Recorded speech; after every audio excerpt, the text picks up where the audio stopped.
this weekend didn't really go to plan.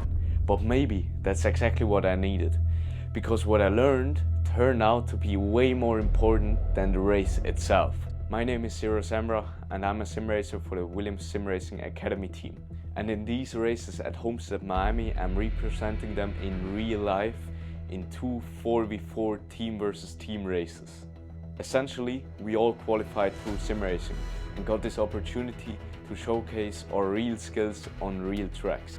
So let me show you a real quick lap around this track. Homestead-Miami Speedway is actually best known for NASCAR. They race on the big oval here, but we are using the infield road curves, which connects part of that oval with some tight and technical corners.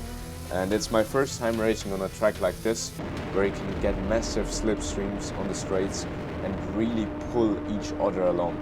So now let me show you how it feels to drive on ice cold tires here in real life. You can see entering the braking zone. I haven't got grip at all and I nearly spin the car on my first lap here.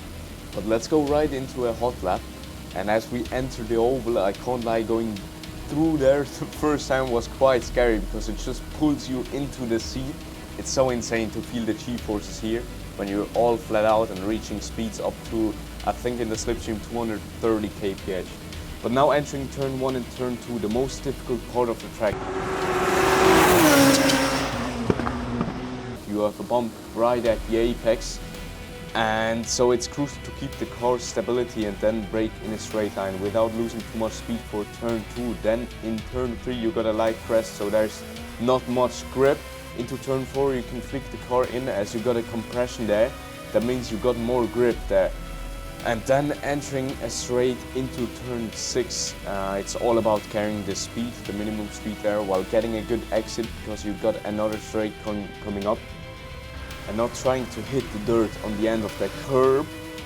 And as we now enter the straight going into turn 8, the heaviest braking zone of this track, you really need to try to rotate the car well, have a late turn-in point, and definitely not going deep there. You will end up in the grass then. But yeah, that was a lap around Homestead. Now it's all flat out until the finish line. And of course we ran low down for setup on this track because otherwise you would just lose way too much on this back part of the track. Day 1 was all about practice and setting up the car for this track. But as we head into day 2, we've got 2 head-to-head races coming up, and the adrenaline of course spikes through the roof as I get ready to jump in the Radical SO1. What a lot of people don't realize is racing in real life is so much more than just driving. It's about putting on the gear properly, figuring out how to get your hands device on without the radio earplugs getting misplaced when you pull on the balaclava, and then comes getting into the car the right way, strapping in. And for me personally, I like it when the belts are as tight as possible so I can really feel the car. Next you put the main switch on, ignition, and then that moment pressing the starter button, the engine comes to life. You let the clutch out, roll over to weigh the car to make sure you're not underway, otherwise you're out. And then finally we head onto the formation lap, warming up the tires and getting ready for the flying start. We are starting this race from P8 and trying to make as many positions as we can and of course win this race as a team. I was really hyped to be racing in real life, and if you want to see more of these moments where I take you with me to the track, make sure to hit that like and subscribe button. But now let's head into the action of race 1.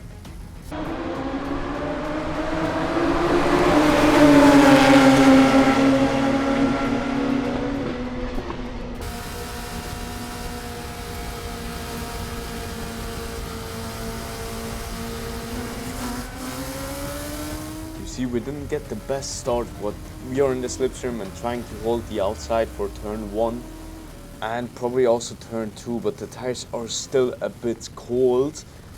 And as we go into turn 2, I can feel the understeer.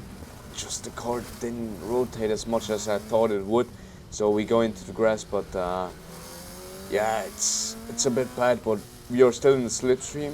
In this corner you need to have a look at my steering wheel as I'm fighting the oversteer. I hold it, but now I drive into the dirt of the others, but it's all fine.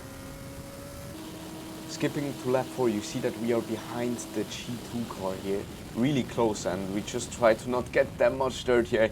You could see the imbalance there in turn 1, but yeah, we just try to focus and stay in the slipstream of the others. But skipping to lap 8, we are a bit further behind. We couldn't quite stick as I wanted to, but now the guys ahead are fighting, and they are fighting really close, almost making contact there.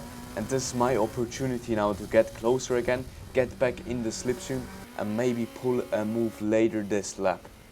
You can see they are fighting really close, and Nathan now gets a side draft of Rope, so he gets ahead before braking, but Rope is later on the brakes, and they are still side by side going into this one, and I'm having the perfect look at it from behind. So this really helped us here, as we now are back in the slipstream of them, and they are still fighting, so they aren't done here. You can see Rope is right behind Nathan. He has a look at the move, but doesn't do it in the end. But now let's have a look at how insane the slipstream is in these cars around this track, Homestead-Miami. You can see he's getting closer and closer, even lifts a bit, but he goes for the move on the inside.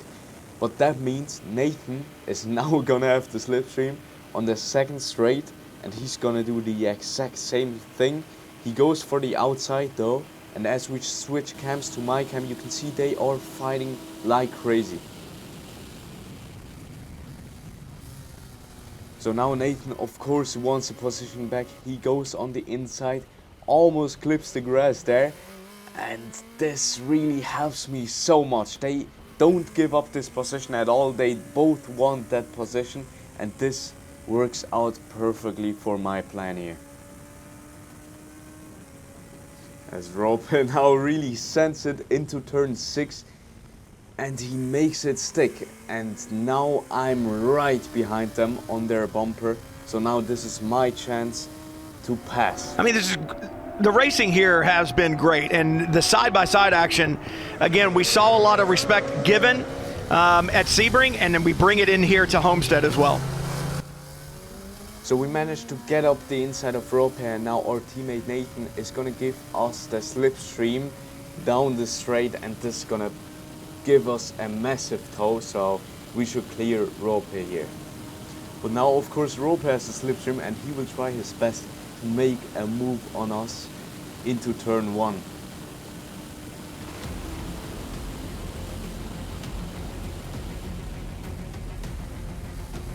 He goes a bit wide though and can't hold it, and so therefore we made up 1 position. So in race 1 we finished in P6, and we got the win as a team.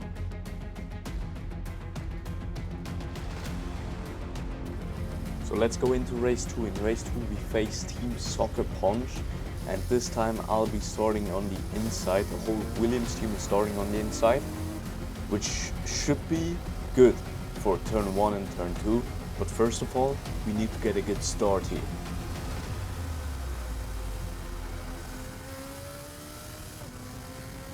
You can see the start wasn't bad at all. We are right behind Nathan Saxton, but on our outside is Julian, and as we try to take a tight line, we kind of not carry a lot of speed there in turn 1, and that makes us lose 1 position now. But we try to fight against it. Into turn 3 we will have the outside though, so this doesn't work out for us, and we are back in P8. But I can guarantee the fight won't be over, as here Julian makes a slight mistake. He brakes a bit too late, then goes side by side with Nathan Saxton. So actually the mistake turned out to be a good move there. A nice dive bomb of him, but that will give us the slipstream now, and we are in a good place here to probably gain some positions here as we get closer in the slipstream.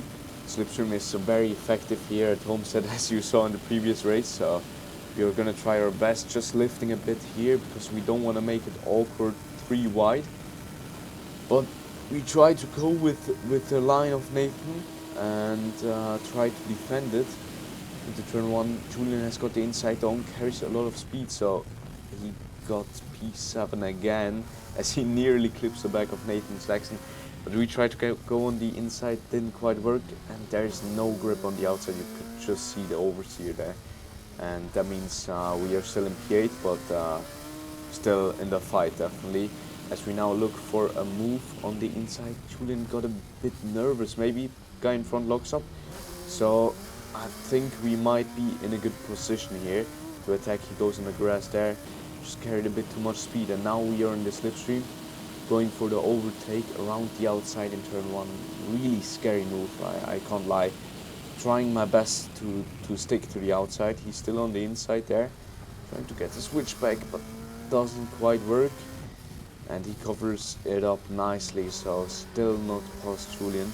He's really defending this nice, and turns out to be a great battle. And as we look to the inside again, he makes a mistake once again, going a bit deep, and we get the switchback now. So we should be in front of Julian. Still on our outside, trying to get the slipstream here. And I decided to go for a defensive line here, because I know he can brake late. He does it on the outside, but just a bit too late, locks up the rear there a bit. So not ideal for him, but he's still right behind me, and with the slipstream you can attack really every lap, so this will be hard to defend from my side. But so far so good.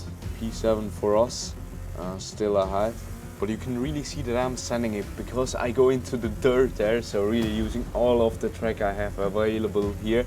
But Julian wants it overtaken, and he tries it again around the outside, this time braking even later, and he doesn't get the car stop at all.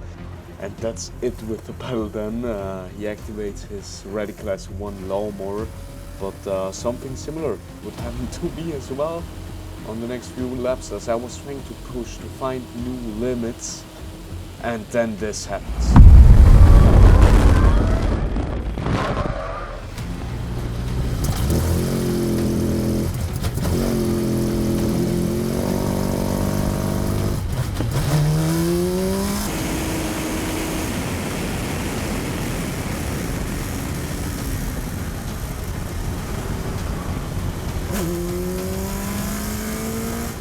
But let's take a closer look at what actually happened. I took the corner a bit too tight, then I got over the bump, started braking, and I had minimal steering input, and because I braked a bit too much, my rears locked, and that's why I spun around. And on top of that, I made the silly mistake, and I couldn't downshift because I was on the throttle fully and trying to shift down, but that didn't work as I had to release the throttle to shift down. So therefore I finished race 2 in P8. I wasn't really fighting for the win anyway. This weekend was all about learning the limits of real racing and how to actually feel them. So when I spun the car in that exact situation, it was more valuable to me than just finishing in P7 without taking any risks. Every racing driver out there has spun before, and if you haven't, maybe you haven't pushed hard enough yet. As Niki Lauda once said, from success you learn absolutely nothing. From failure and setbacks, conclusions can be drawn. Right after the race, I can't lie, I was mad at myself, and I felt sorry for letting the team down, even though it was only one position. But Ben Hawkins, my team manager, came up to me and said I shouldn't feel sorry. He was seeing that I was pushing the car and trying to find new limits, so he was actually happy with me pushing so hard that I spun, and that stuck with me. So next time you make a mistake, mate, don't put your head down. These are the moments you learn most of, and nobody became a champion without doing any mistakes. Keep pushing, mate. So if you want to follow my journey, not just the wins, but also the setbacks and the lessons I learn, make sure to hit the like and subscribe button, so I will keep you updated on what's going on. Thank you for watching. See you in the next one.